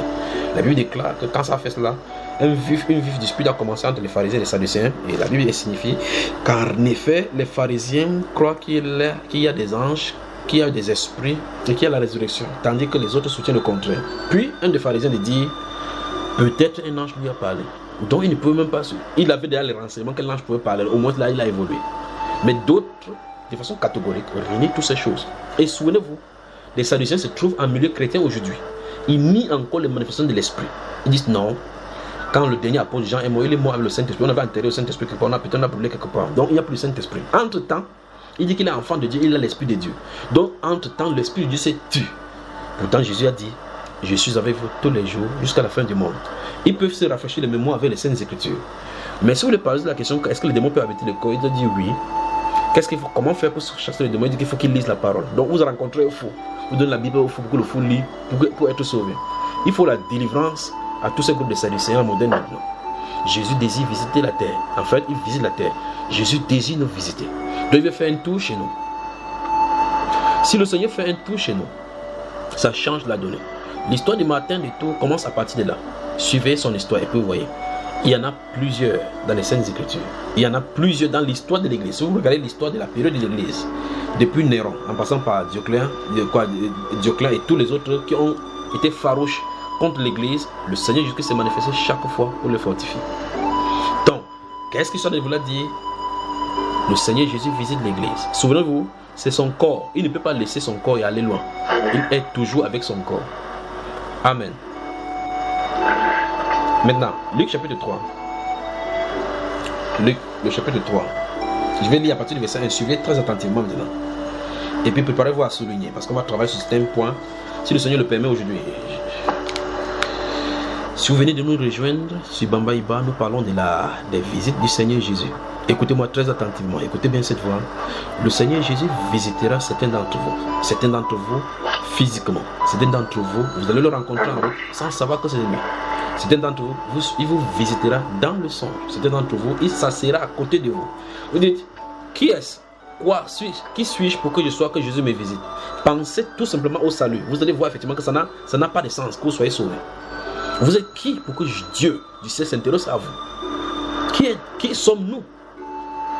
Jusqu'à ce qu'il nous annonce, il nous donne sa volonté. Il parle de sa Bible. Il donne de sa parole que connaissez, voici ma volonté.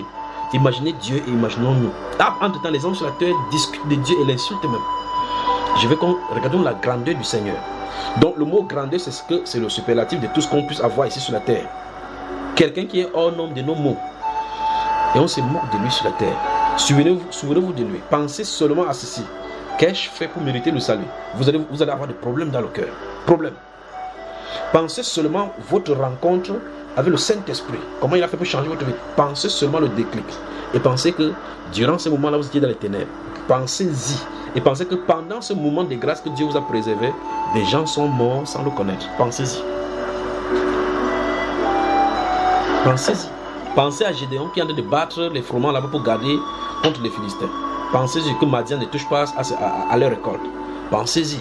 Et puis, il se tient là-bas, il le regarde. Vaillant héros, vaillant guerrier. Avec la force que tu vas avoir, délivre Israël. Il dit que vraiment, vaillant, hein. Si je suis vraiment vaillant, si donc il y a la force, il est ténèbres avec nous. Où sont donc ces prodiges que nous entendions parler? Quand Dieu a dit, ce que tu as là, va délivrer Israël.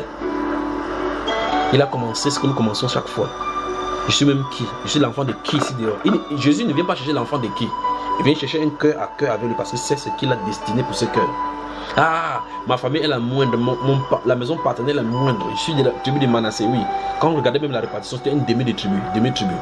Dieu n'a pas dit un verset biblique que c'est dans la grande tribu, dans une grande tribu, dans une maison royale que je vais venir pour me faire mes manifestations. Que non. Il a dit qu'il est avec un cœur qui est brisé, un esprit brisé et contrit, un cœur contrit, un esprit brisé dans l'abattement. Il avait cela. C'est Jésus qui dit qu'il est avec ce style de cœur. Un esprit dans l'abattement, un cœur contrit et meurtri. Il dit qu'avec cela, il ne peut pas rester calme pour les âmes qu'il a créées. C'est ce qu'il dit dans cette livre de Somme. Pas vrai, mes frères et sœurs? Je recommence encore. Écoutez, grande est ma joie d'annoncer ceci. Vous qui m'écoutez, quel qu'en soit l'endroit où vous écoutez cette voix, écoutez-moi.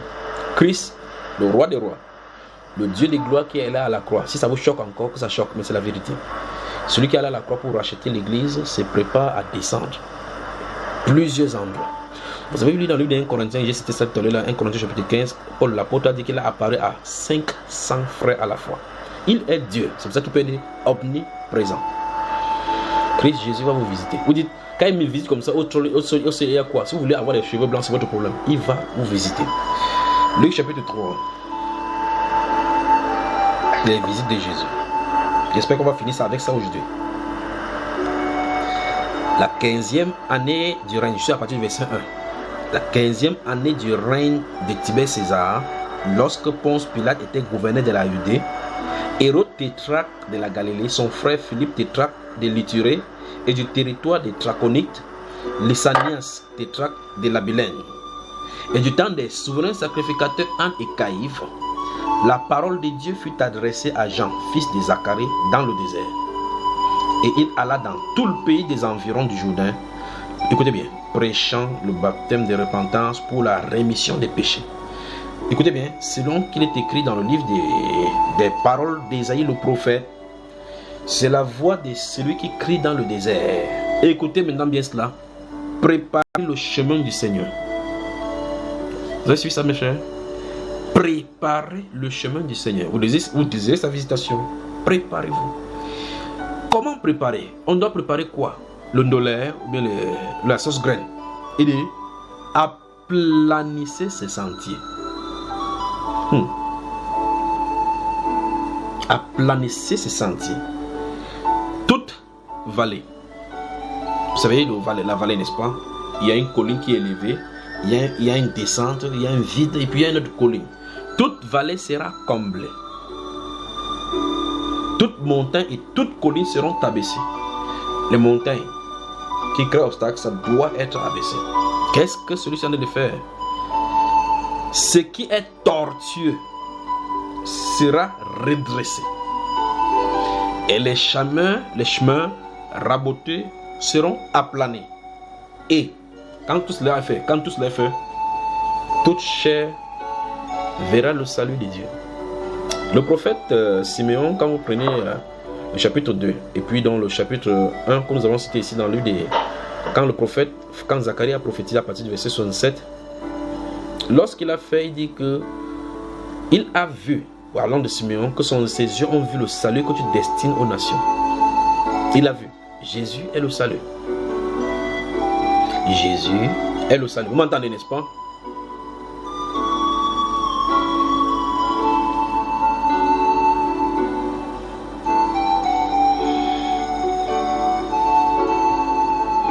Ça se coupe là? Oui.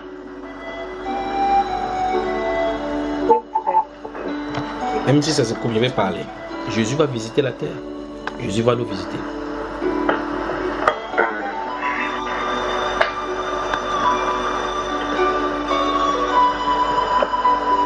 Vous avez moi, mes soeurs? Oui, c'est bon. Voilà, je crois que ça s'est stabilisé, n'est-ce pas? Oui. Jésus, dans notre Seigneur, va visiter la terre. Il va nous visiter. Pour la terre, il va les effrayer. Pour nous, il va nous visiter. Pourquoi? Pour fortifier nos cœurs. Pour d'autres, à d'autres, communiquer des dons spirituels. Pour d'autres, leur établir dans leur ministère apostolique et prophétique. Pour l'autre encore, les communiquer des dons inouïs pour détruire les objets sataniques sur cette terre-ci. Ça arrive. J'ai une grande ma joie de voir tous ces frères-là que Dieu va utiliser. Et ces sœurs-là que Dieu va visiter pour utiliser. Ma prière, c'est qu'au milieu de nous, Jésus-Christ visite ceux qu'il a destinés. Donc dans ce livre de Luc au chapitre 3, il est dit que pour que le Seigneur visite son peuple, qu'on voie le salut de Dieu, il est question de préparer le chemin. Préparer le chemin.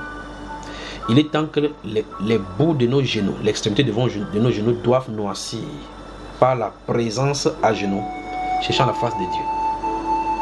Il est temps. Ou lorsque vous vous prosternez, vous laissez le temps passer. Vous laissez toute autre pensée. Vous laissez toute autre situation des sujets de prière. Vous désirez seulement sa présence. Seulement sa présence. Vous me suivez, mes soeurs? Seigneur, purifie mon cœur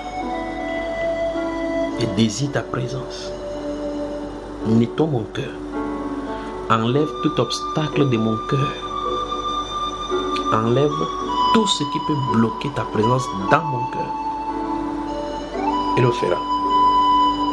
Il le fera. Tu t'abandonnes entre ses mains. Tu t'abandonnes entre ses mains. Vous entendez le bruit du chat, la souris qui vous regarde. Même si la chair vous arrête, ne le gérez pas. Même si Satan vous fait n'importe quoi, restez calme. Quand toutes ces vérités vont passer, quelque chose va se produire.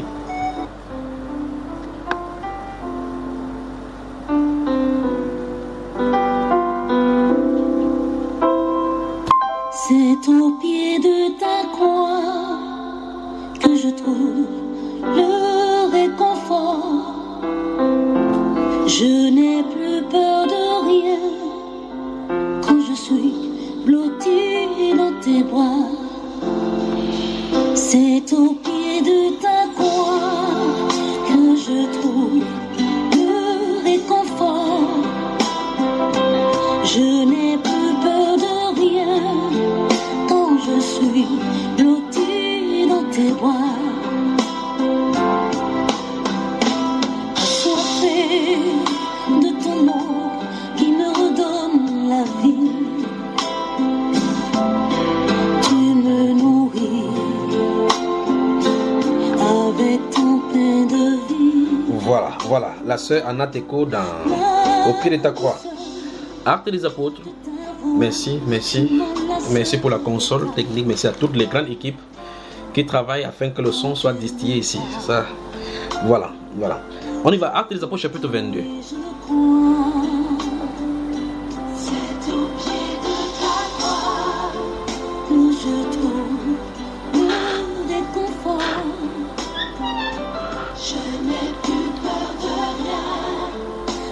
Je suis blottie dans tes bras.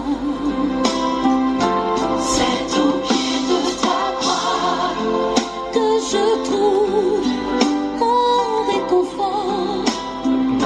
Je n'ai plus peur de rien quand je suis blottie dans tes bras. Anateko au pied de ta croix. Et c'est justement au pied de la croix du Seigneur Jésus que se trouvent des solutions à tous nos problèmes. Actes chapitre 22. On y va. À partir du verset 1, nous allons lire. Si vous permettez, si vous m'entendez bien, je lis. Si je ne lis pas assez bien, ok, c'est bien. La sœur Christiane, tu entends bien, n'est-ce pas? Sœur Christiane, il faut que Dieu, le Seigneur Jésus, nous visite. Remarquez ce qu'il a dit aux disciples dans le livre des Jean et même dans le livre de Matthieu. Le Seigneur Jésus va leur dire, parlant de sa mort, il va leur parler de sa mort. La Bible déclare, comme je vous ai dit, je m'en vais comme le juif. Ah oui, c'est ça. Ah oui, c'est bon. Il va leur dire, quand je vous ai parlé de la... Si vous lisez Jean chapitre 15, chapitre 16 surtout, il dit au chapitre 16 des Jean, il leur dit, quand je vous ai parlé, quand il va partir chez les Juifs, et vous n'allez pas me voir comme je dis aux Juifs, la Bible déclare que la tristesse a envahi leur cœur. Puis il leur dit cette parole merveilleuse, il dit que après cela vous me verrez. Et quand vous allez me voir, votre joie sera parfaite et personne ne vous ravira plus cette joie. Si vous rencontrez le Seigneur Jésus face à face, rien dans le monde-ci ne pourra plus jamais rien vous faire, ni dire quoi que ce soit. Même si on veut couper votre tête, prendre votre quoi que ce soit, vous ne ferez pas. Mais tant que certaines expériences spirituelles n'est pas entré en contact avec vous, vous allez naviguer à vue. Vous pourrez marcher avec des doutes. Mais quand vous savez avec certitude que quelqu'un est mort et ressuscité et il vous a rencontré, il n'y a pas d'échange contre cela. Personne ne peut vous enlever cela.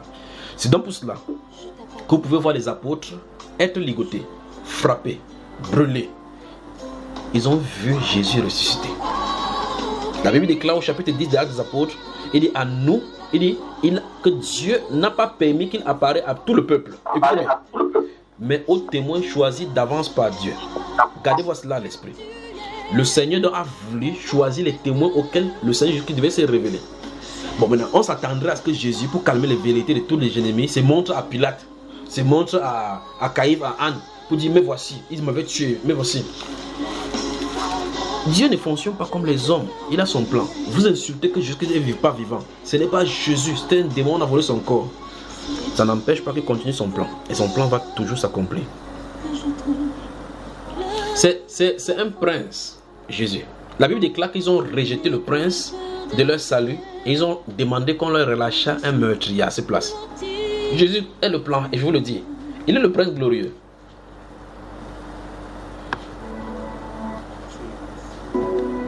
Pour cette heure de bonheur que ta grâce nous accorde dans ta présence. Venons à toi, source de bonheur parfait, pour magnifier ton saint nom, exalter ta grandeur et te rendre gloire, car tu es digne d'honneur et de louange. Tu es le prince glorieux. Devant toi, tout genou fléchira et toute langue confessera que tu es Seigneur. Alléluia. À la gloire de Dieu. Nous te devons toutes choses.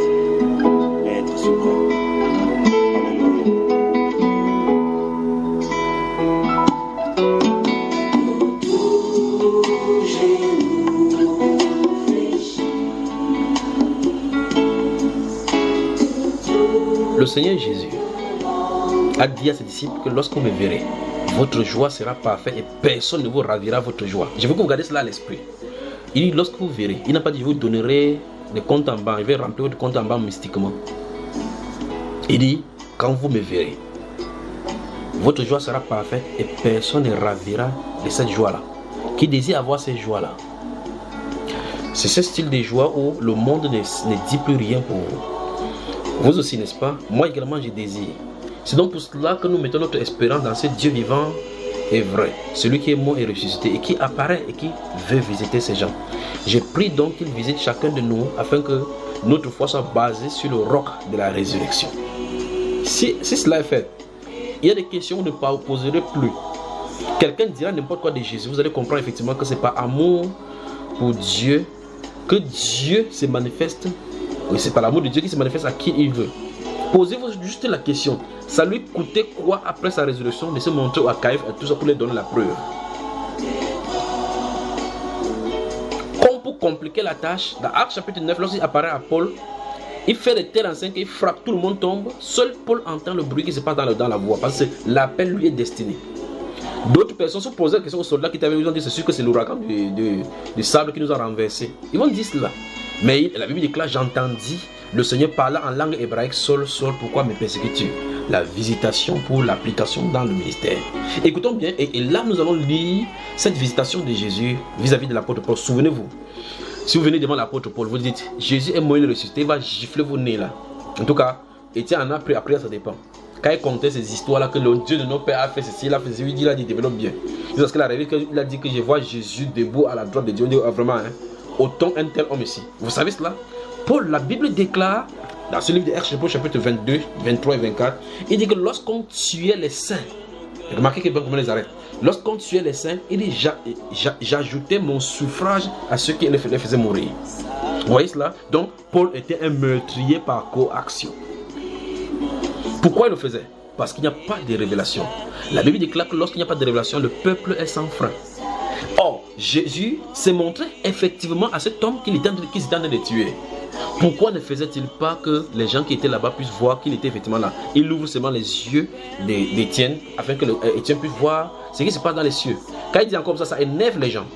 Et ce Paul-là dira dans le livre de Galates chapitre 4 que de la même façon que, en regardant les naissances d'Isaac et d'Ismaël, et de la même façon comme le fils né selon la volonté de l'homme, mais encore selon la chair, persécuter celui qui était né selon l'esprit, il en est aussi de même aujourd'hui.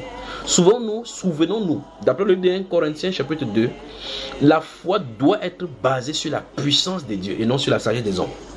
C'est pour cela que si on vous construit votre foi sur la sagesse des hommes, une autre sagesse plus supérieure viendra déconstruire cela. C'est donc pour cela que quelqu'un peut passer d'une religion à une autre. Moi j'étais bouddhiste, j'ai compris que c'était pas bon, je suis allé chez les zoroastes, j'ai compris que c'était pas bon, je suis allé chez les taoïstes, continue comme ça là, qui continue? Mais quand Christ vous convertit, personne ne peut plus enlever cela parce qu'il n'y a pas de déconversion. Ce n'est pas possible. Vous pouvez entrer dans l'islam, vous sortez, vous dites non, j'étais là-bas. Vous dites, je suis converti en islam. Oui, vous êtes converti en une religion. Christ Jésus n'est pas une religion. C'est le transformateur de nos âmes. Le transformateur. Lorsque vous êtes né de nouveau, il n'y a plus de chemin retour. Écoutez bien cela. Lorsque vous êtes né de nouveau, de la même façon comme la première naissance et la naissance naturelle, il n'y a plus de il n'y a plus de chemin retour. Quand un enfant sort du placenta, il ne peut plus rentrer. Le processus est enclenché, cet enfant doit grandir. Il peut être chétif, avoir des maladies, mais c'est parti pour sa destinée. Ainsi en est-il de naître de nouveau. Quand tu es né de nouveau, on ne peut plus te reconvertir.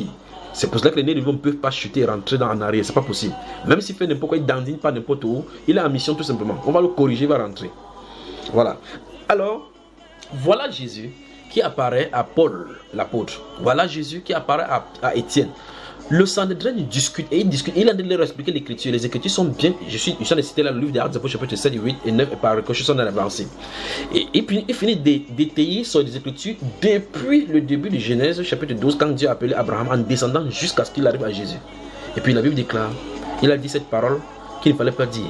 Je vois, voici le ciel, je vois le ciel ouvert et je vois Jésus. Frère, il n'y a pas un verset coranique pour ouvrir le ciel.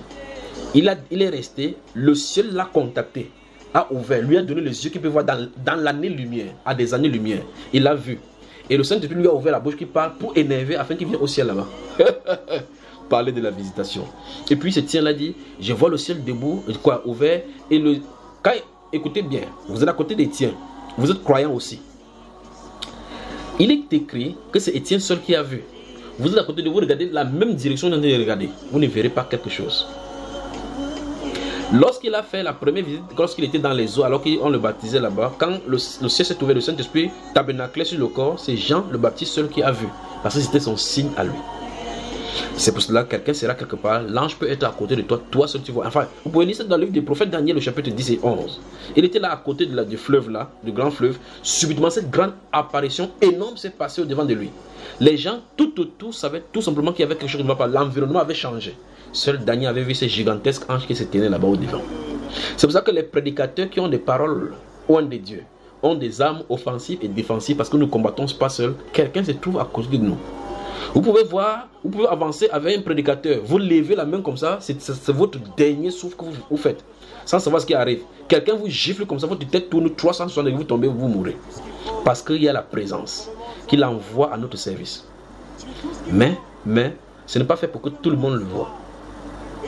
Écoutez ça, l'ange de l'Éternel campe auprès de ceux qui le craignent. L'ange de l'Éternel campe. C'est quoi ça veut dire camper? Qu'est-ce que veut dire camper, mes chers?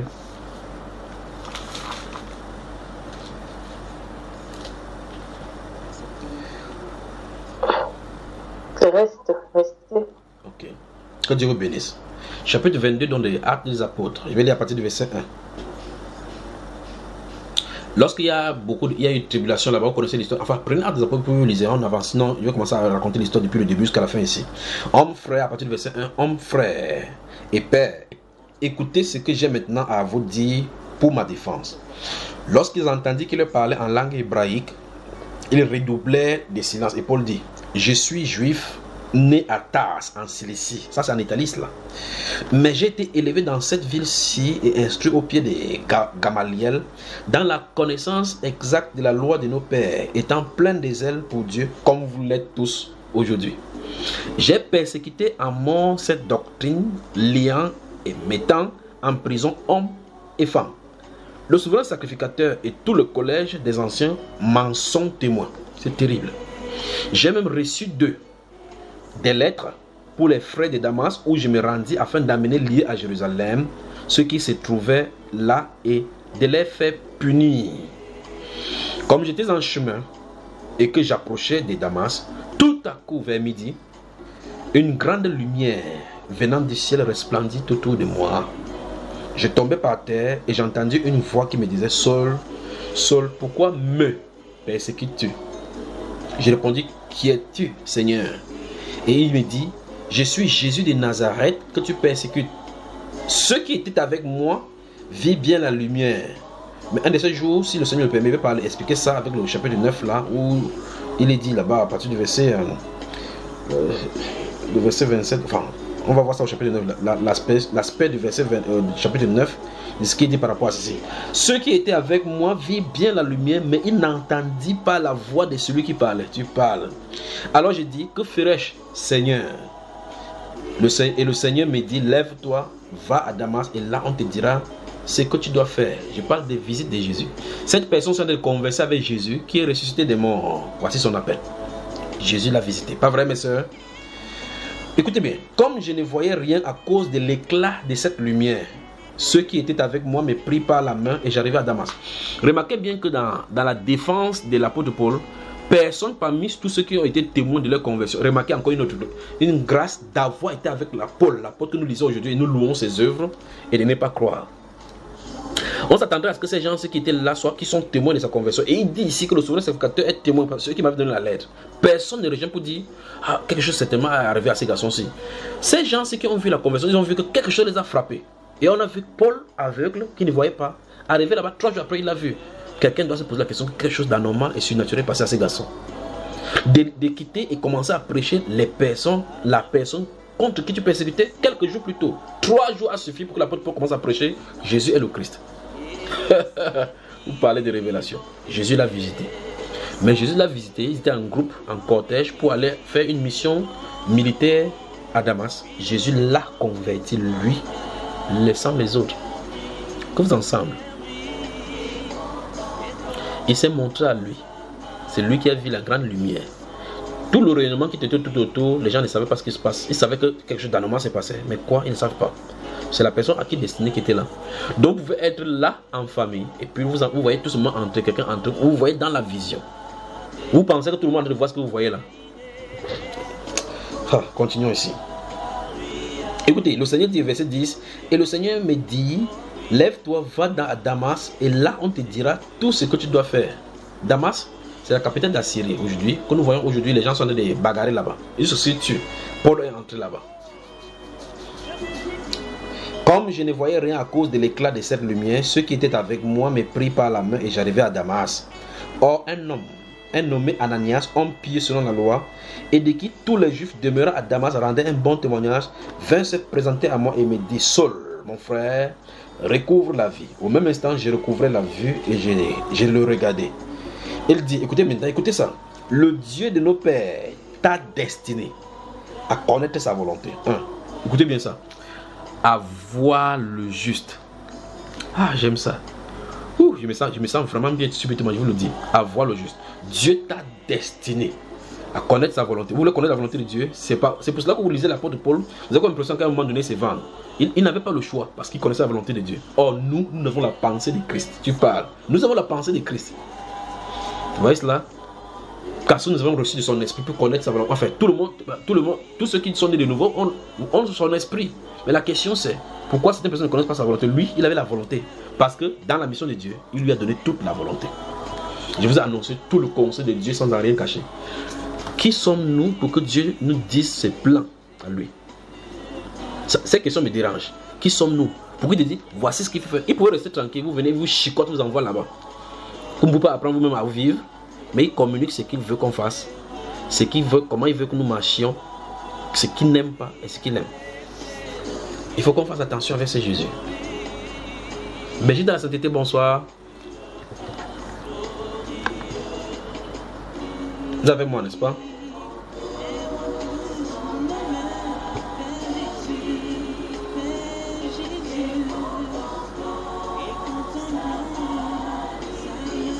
Oui, mon frère. On est là. Oui, et c'est qu'il y a un... Donc, je voulais tester pour voir ce même retard subsiste.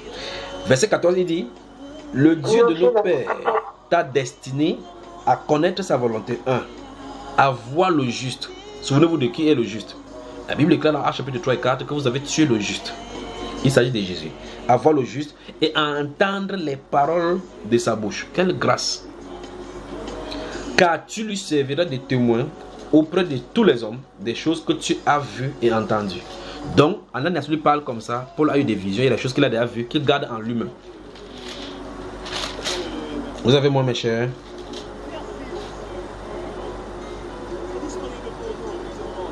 Vous avez moi?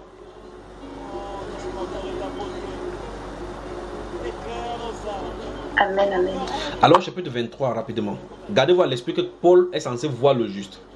Amen, nous sommes là. Gardez-vous à l'esprit également que le juste, c'est le Seigneur Jésus. Gardez-vous à l'esprit qu'il est censé entendre les paroles de sa bouche.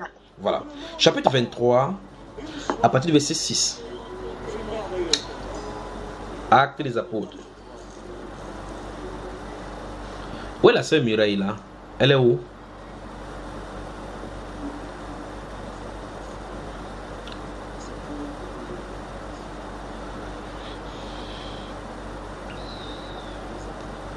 Écoutez.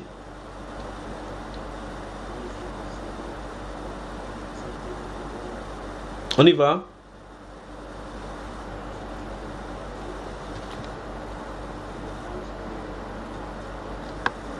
En toi tout genou fléchira, et toute langue confessera que tu es Seigneur. Alléluia. Béji dans la sainteté, vous m'entendez, n'est-ce pas? Gloire à Dieu. Te devant toutes choses, Maître suprême. Alléluia. Est-ce que vous m'entendez?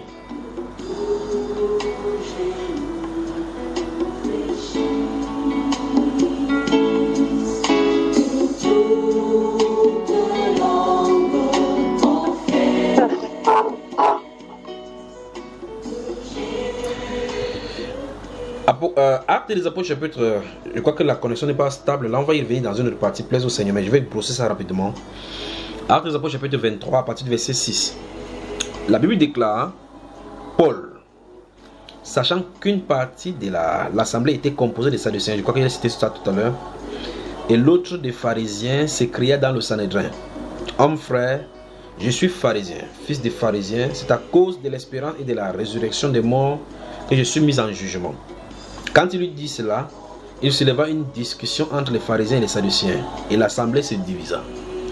Verset 8, car les sadducéens disent qu'il n'y a point de résurrection et qu'il n'existe ni ange ni esprit, tandis que les pharisiens affirment les deux choses. Et une grande clameur et quelques scribes du parti des pharisiens s'étant levés, engageaient un vif débat et dirent, nous ne trouvons aucun mal en cet homme, peut-être un esprit ou un ange lui a-t-il parlé. Verset 10, comme la discorde allait croissant, le tribun, craignant que Paul ne fût mis en pièces par ces gens, fit descendre les soldats pour l'enlever du milieu d'eux et le conduire à la forteresse. Écoutez, verset 11 maintenant, écoutez. La nuit suivante, le Seigneur apparut à Paul et dit, prends courage. Les visitations du Seigneur Jésus.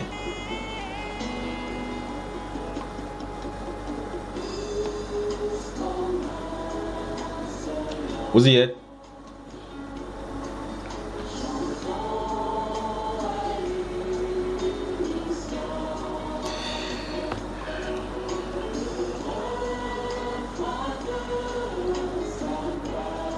C'est bon? La sœur, ça va? Je crois que la vidéo, la sœur, sur mon... Ok, c'est bon. Oui, ça va. Alors, nous sommes au verset 11 ici. Écoutez bien. La nuit suivante, pendant qu'il est en arrestation. Ok. La nuit suivante, le Seigneur apparut à Paul et dit, prends courage. Car, de même que tu as rendu témoignage de moi dans Jérusalem, il faut aussi que tu rendes témoignage dans Rome. Je m'arrête d'abord ici pour vous expliquer quelque chose, pour qu'on se dise quelque chose de vérité. Jésus, notre Seigneur, est venu voir. La Bible déclare là, au verset 9 et 10, que le tribun est venu envoyer les soldats. On a fait sortir Paul l'apôtre au milieu de ces discussions, de ces débats vifs qui se passaient là-bas. On l'a amené dans la forteresse. Écoutez bien, Jésus, notre Seigneur, a quitté le ciel. Il est venu dans la prison trouver Paul. La Bible ne dit pas que c'est un ange. On dit le Seigneur lui apparut. On n'a pas dit le Seigneur lui apparut en songe. On dit le Seigneur lui apparut et dit prends courage. Parce que ici il n'est pas question d'un ange. Je veux que vous sachiez. Au chapitre 28, il saura que c'est un ange quand il sera dans la cargaison là-bas. Il a dit qu'un ange du Seigneur dont je suis le serviteur m'a apparu cette nuit et m'a dit qu'il ne va pas se perdre. D'accord? Là, c'était l'apparition d'un ange. C'est donc l'ange qui est au service dans le ministère qu'il a reçu du Seigneur. Ici, écoutez bien cela. Le Dieu de gloire, le Fils de Dieu ressuscité, a quitté le ciel. Il est venu rencontrer Paul dans sa cellule de prison. Lui parler face à face, bouche à oreille, comme il le faisait avec Moïse. Lorsqu'il s'asseyait devant Paul là-bas, il a traversé, il y avait les prisonniers dehors. Il y avait les pieds hauts là-bas de prêcher là-bas, mais il était assis face à face avec Paul dans la prison. Quand il est venu, les grilles de la prison ne se sont pas ouvertes pour qu'il fasse sortir Paul l'apôtre afin qu'il ne puisse pas prêcher. Il a dit prends courage. De la même façon comme tu as témoigné de moi dans Jérusalem, il faut que tu témoignes, il faut aussi que tu rendes témoignage dans Rome. Souvenez-vous, la personne qui parle face à face dit que tu dois rendre témoignage de moi. Donc il s'agit du Seigneur effectivement.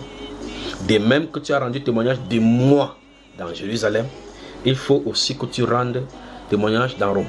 N'avait-il pas reçu de la commission dans son ministère? Tu es destiné à voir le juste et à entendre les paroles de sa bouche. Jésus l'a visité.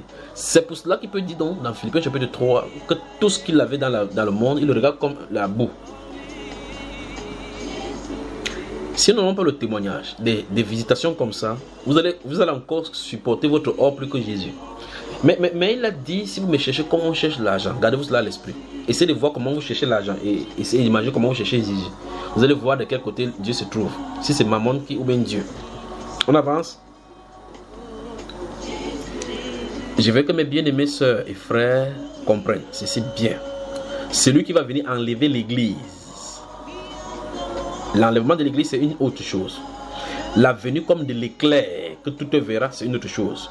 Discrètement, mais sûrement, Jésus visite son peuple. Pour les autres, il les visite dans les hôpitaux. Pour les autres encore, dans les maisons. D'autres encore, dans les songes. Vous voyez, Jésus, le Seigneur, qui vient pour leur communiquer quelque chose. Il y a d'autres personnes qui ont entendu plutôt sa voix dans des visitations, mais qui après vont à leur occupation. Ces choses, lorsque tu te convertis, ça ne peut pas te quitter. Quand il t'a déjà parlé, sa voix est majestueuse, doux, autoritaire, doux, mais avec amour. Quand il t'a parlé, quand vous l'avez vu, vous ne pouvez plus être lui-même. Quand les apôtres l'ont vu ressusciter, vous ne pouvez pas extirper cette joie-là de leur cœur. Vous pouvez couper son pied, posez-vous juste la question. Des hommes et des femmes, comment au courant des siècles pouvaient se laisser à ce qu'on les mette en pâture aux lions, que les lions les mangent? On met un groupe, on vous fait sortir les gladiateurs dans les grands terrains. On fait passer votre mari en tête. Il va, le lion le mange. Et puis vous savez que c'est après votre tour. On dit tout simplement, vous devez sacrifier aux divinités. Dites seulement que César est Dieu ou bien que c'est César qui est Dieu. De rejeter Jésus, on vous laisse avec le lion. Les gens acceptaient aller mourir pour quelqu'un que les autres ne voient pas. Il faut que vous sachiez, il y a quelque chose de surnaturel entre nos cœurs et le cœur de Jésus. Ces personnes doivent voir quelque chose d'autre en dehors de Jésus. Mais je veux le dire, au nom de Jésus, il y a des gens qui, malgré qu'on confesse son nom maintenant, si on le tape comme ça, ils voient les étoiles un peu comme les Tintins des Simpsons là. 2 fois. On va encore parler de Jésus, il a dit que non, il n'est plus là-dessus. Je vous le dis. Chapitre 18, des Actes des Apôtres toujours. Rentrons au chapitre 18. Ici, nous nous trouvons à Corinthe, justement, où Christ s'est manifesté puissamment. Qui nous aide vraiment, ma soeur? Qui nous aide? C'est pour ça que nous avons besoin de l'expérience avec lui. Nous avons besoin de l'expérience avec notre Sauveur. Nous avons besoin de savoir quel héritage nous avons de lui. Il dit quand il sera ressuscité, il va se présenter à ses disciples. Et quand il va se présenter, quand ils vont le voir, souvenez-vous de cela, les Jean chapitre 15 et 16. Quand ils vont le voir de nouveau, notre joie sera parfaite. Jésus désire donc se présenter. J'ai cru en 1930. Oui, j'ai cru en 1980. Je croyais que j'avais cru. Maintenant, j'ai cru en 1920. J'ai cru en 1999. Je crois que maintenant, je crois maintenant que je viens de croire. En temps, tu croyais quoi? Vous voyez, les versets bibliques rafraîchissaient l'esprit, rafraîchissaient notre intelligence. On croire la Bible, croire le Seigneur Jésus-Christ, ça ne veut pas dire qu'on connaît les Écritures. Non. Il y a des gens qui connaissent ça de façon l'ivresse. Les pharisiens et les sadducéens connaissaient la lettre. Mais pour que la transformation ait lieu, il faut sa visitation d'une façon ou d'une autre. Il faut que l'esprit vienne à l'œuvre.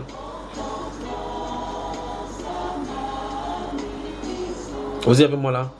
Dans le livre des Actes des Apôtres, chapitre 18, il est question de Paul séjournant à Corinthe. Et puis, lorsque Claude avait demandé à tous les Juifs de sortir de Rome, un couple, Priscille et Aquila vont se joindre à lui. Et la Bible déclare que quand Priscille et Aquila, comme ils étaient des faiseurs de temps, tout comme l'apôtre Paul, ils se sont joints ensemble. Et comme ils étaient des croyants, ils ont encore redoublé le lien de fraternité.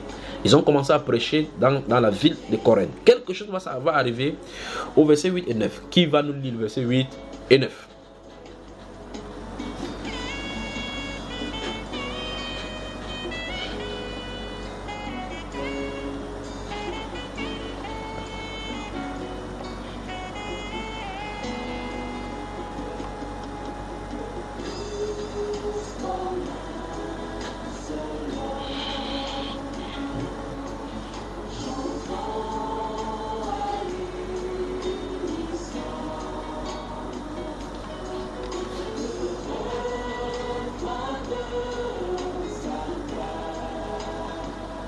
Acte 18, mon frère. Acte chapitre 18, verset 8, 9, 10 et même 11.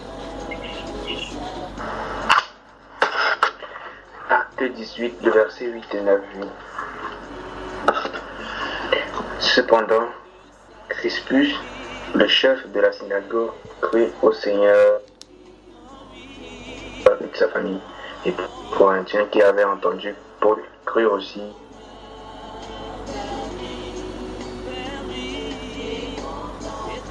Mais parle et ne te tais pas.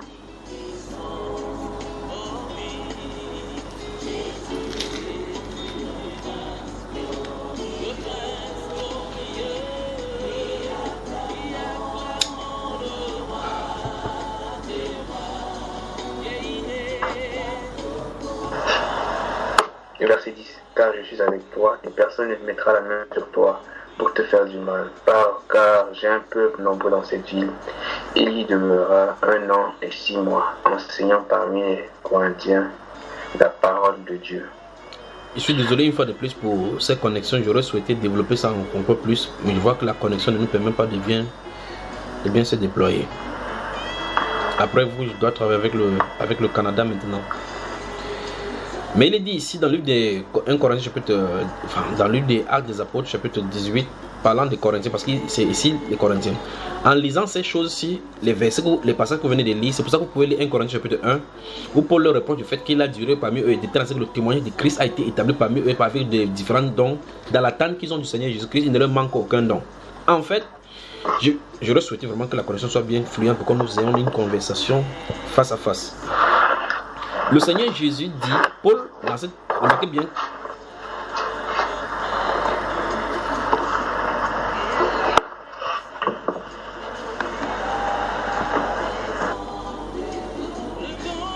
remarquez que dans ces actes des apôtres, Paul va prêcher, ça va amener le tumulte là-bas. Au point où le chef de la synagogue, Crispus, a cru avec sa famille et s'est fait baptiser. Et la Bible déclare et plusieurs autres Corinthiens qui l'avaient entendu. C'est terrible. Un de ces jours, comme le frère Frédéric note toujours les thèmes que j'annonce là, je vais parler de la parole transformatrice, la parole qui transforme. Je vais parler de ce thème-là, de ce thème. Donc vous voyez effectivement. Maintenant, regardez, vérifiez que Paul prêche tout simplement dans la synagogue. Lorsqu'on le menace, en réalité, il a l'intention de quitter Corinthe pour partir. La Bible déclare au verset 9, le Seigneur dit à Paul en vision pendant la nuit. Écoutez bien, ça c'est merveilleux ce qui se passe dans les Saintes Écritures. Ne crains point, mais parle et ne te tais point. Ça c'est terrible. Que Dieu nous aide. Que Dieu nous aide.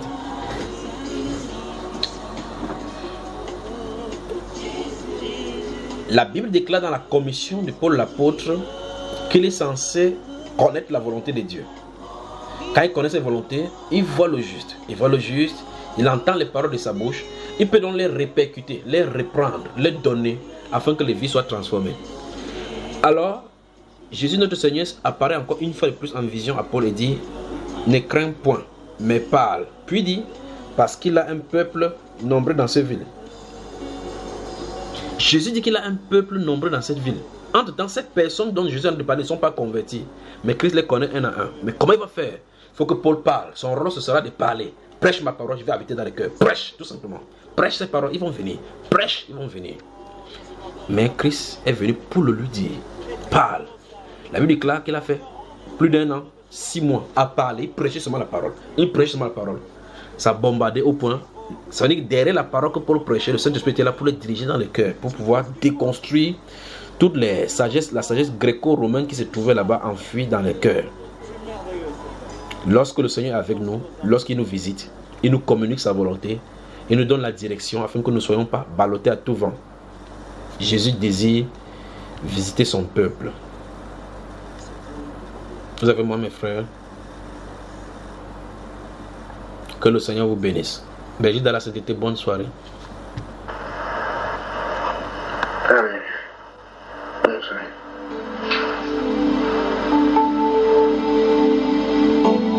Seigneur, tu es grand.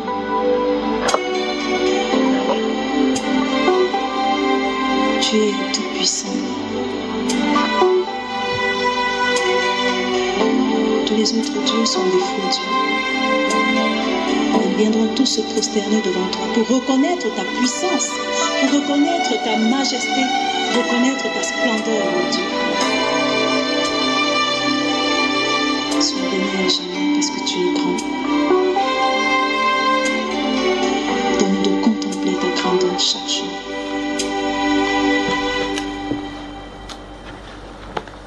Tu es El Shaddai, Adonai est ton nom. Elohim, c'est toujours toi, le Dieu admirable, le Dieu qui pardonne. Tu es le Dieu de compassion, tu es tout puissant, tu es qui donc pourrait par hasard comparer à toi? Qui donc pourrait par hasard se comparer à toi? Le Dieu sans pareil, tu es le Dieu de tout parfait, tu es guéri des guerriers, tu es tout puissant, tu es. Les mots me manquent pour décrire la grandeur de Dieu. Les mots me manquent pour décrire la grandeur de Dieu. Quand j'étais malade, tu t'es révélé à moi en me guérissant. Aussi tu es mes desseins.